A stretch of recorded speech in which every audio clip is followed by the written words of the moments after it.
tupi benhi afadehei asambik wana king bachetzo takta sigose atuto mi minumbo ungnak lelong ahin remnak lengose tianti.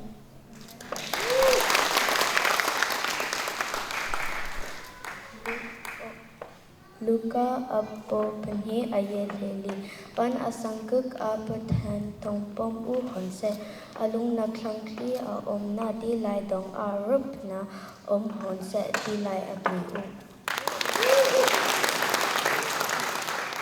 Luka akanchini angesale kongen bowewe piat kendi ponji domu setri mechi ponai ite chi setri ludo a metakiu na si setri hu piat kengo chi moiwe mo socha I.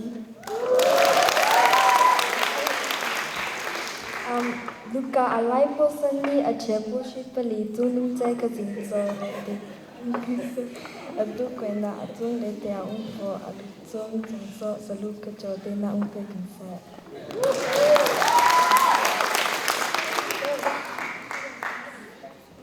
Luka alepa sauki atota sausahi pali asote baburi leki kazinka patusakata somasu adyo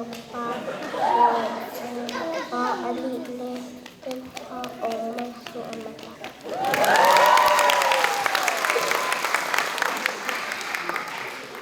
Luka bong hi lepe klora kipili kazopa zonong chai pa no tarunana imung sai alai sung liata ano a apalusa tu petro sa zo no ta ajina imung sai ta ita.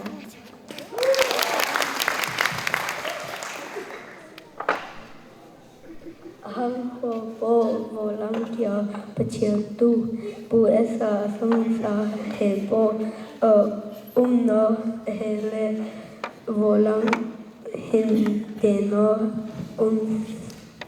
sahi अच्छी है.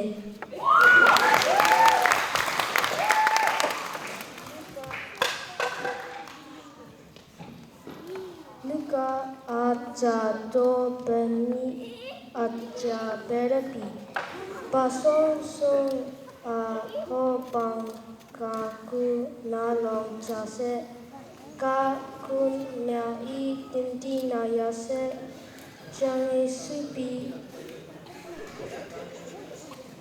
pasoti mong nam hai la pase di ulon o sani.